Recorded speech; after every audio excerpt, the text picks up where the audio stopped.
Kalle saabus lennujaama, naeratus näol ja samm oli kerge.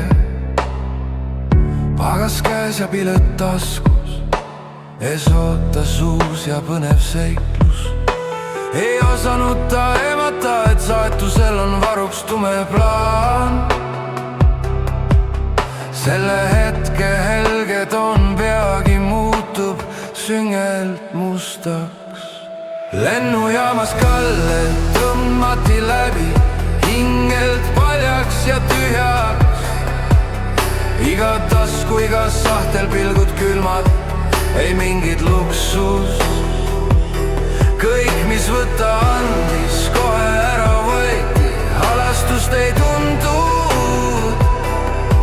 Jäid vaid tühjad pihud, pilgus peegeldus vaid murtud lottus. Hambapasta ja niva käte kreem, isegi juukselakk.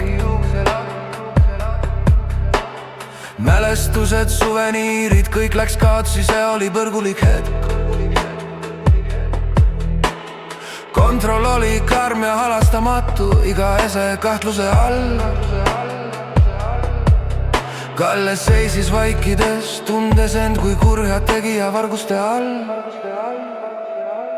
Lennujaamas Kalle tõmmati läbi, hingelt paljaks ja tühjaks.